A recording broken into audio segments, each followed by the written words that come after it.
Hello po sa inyong lahat mga ka-crypto. Ako po si Pinoy Crypto Trader at sa video na ito ay atin pong pag-uusapan ang tungkol sa balitang ito na may kaugnayan kay XRP. Kung saan ang sabi po rito ay XRP Passive Income Opportunity as XRP LAMM finally launches with 121 XRP liquidity pools live. Ayan, nailabas na po ang AMM. Yan, sa wakas ay siya na po ay na-launch. Yan po ang XRP-LAMM. At ito po ay nagbibigay ng ang kagandahan po rito ay ito ay nagbibigay ng passive income opportunity. Yan, para po sa mga holders ng XRP. At sa ngayon ay nagkaroon na po siya ng 121 na XRP liquidity pools. Yan. Sa unang labas nito ay ganyan na po karami yung agad na bilang ng kanyang liquidity pools. Kaya yan, bago po tayo magpatuloy ay nais ko lamang po munang bigyang linaw ang aking disclaimer kung saan ang nilalaman po ng video na ito ay hindi po ito isang financial advice. For education and information purposes lamang po ang layunin nito. Maliban po dito ay nais ko na rin pong magbigay babala na wala pong kahit anumang group chat ang Pinoy Crypto Trader. At ayan, the long-awaited automated market maker or AMM functionality on the XRP Ledger blockchain has finally gone live, ushering passive income earning potentials for the XRP army. Kaya ayan, live na po ang inaabangan ng karamihan. Yan na AMM or automated market maker ng XRP Ledger blockchain. At sa pamamagitan po nito ay ito na po, pwede po tayong kumita rito ng passive income. Ayan, at para kumita rito ay mag-provide lamang po tayo ng liquidity. Ayan po yung actual na tweet ng Ripple. Ayan. The XLS-30AMM is now live on XRP Ledger. Ayan. Among its benefits is that it presents a lucrative opportunity for liquidity providers to earn returns while reducing slippage. This is particularly helpful when trading less commonly traded tokens. Kaya ayan, para kumita po rito ng passive income ay ang simple lamang po ang gagawin natin. Mag-provide lamang po tayo ng liquidity. Ayan, ay kikita na po tayo. At yung benefit po rito sa pag-provide ng liquidity ay nagre-reduce po kasi ito ng slippage. Ayan, sa mga hindi po nakakaalam kung ano nga ba ang slippage ay yung kung bumili ka sa isang presyo tapos hindi parang kulang yung amount. Ayan, yung parang kung pagkulang kasi yung amount na nakalagay sa isang presyo. Sabihin natin ay may isang presyo. Yan, bumili tayo sa isang presyo. Tapos kulang yung bilang ng mga binebenta rito or yung amount ng sabihin natin ay XRP sa presyong ito. Ay syempre makakaranas yan ng slippage. Babagsak po siya kaagad sa susunod na presyo. Ayan, at dyan mo mabibili yung presyo na yan. Kaya kung pag walang gaanong liquidity ay hindi mo mabibili sa presyo na gusto mo yung token na gusto mong bilhin. Ayan, makakaranas ito ng slippage.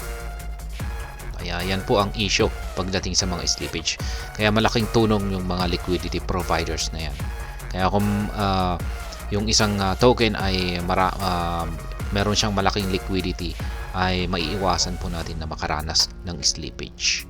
Kaya yan, this is particularly helpful when trading commonly traded tokens. Kaya yan, malaking tulong daw po ito para sa mga commonly traded tokens.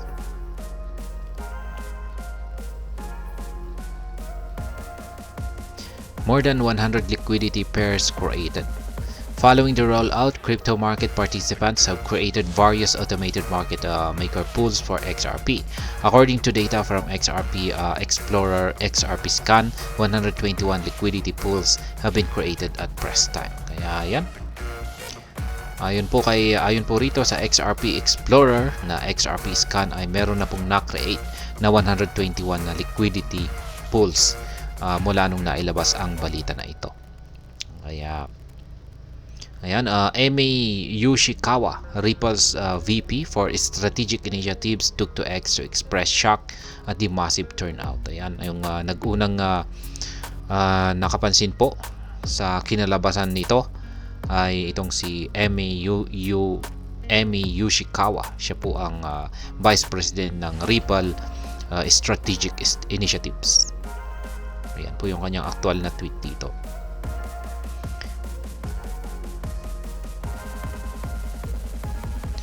An XRP enthusiast has revealed their earnings from the AMM pool. The X user disclosed initially committing only 60 XRP and has already received 0.361474 XRP tokens in returns in less than 8 hours. Essentially, this illustrates the much discussed passive income potential of the XRP AMM. Kaya yan, meron daw pong isang X user ang nagpakita ng kanyang earnings, passive earnings dito kay XRP or sa AMM pool nito.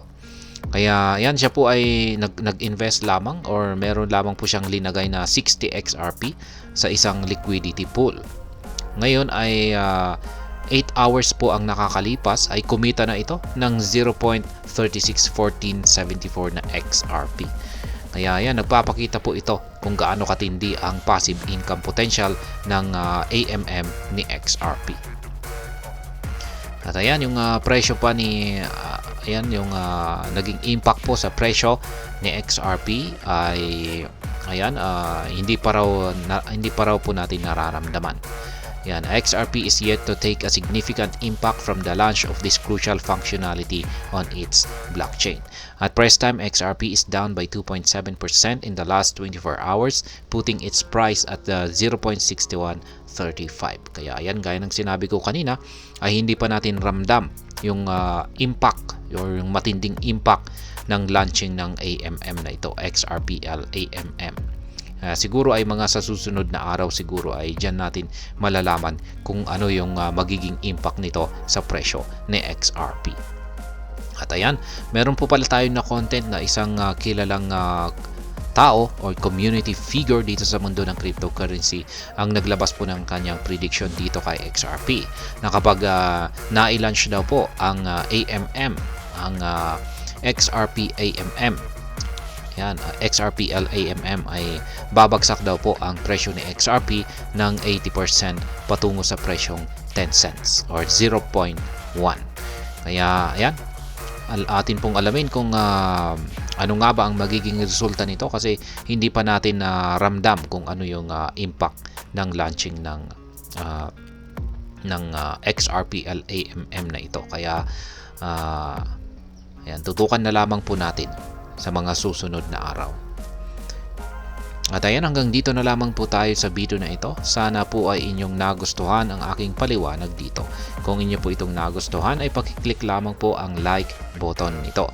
Para naman po sa mga bago lamang dito, kayo po ay aking inaanyayahan para mag-subscribe.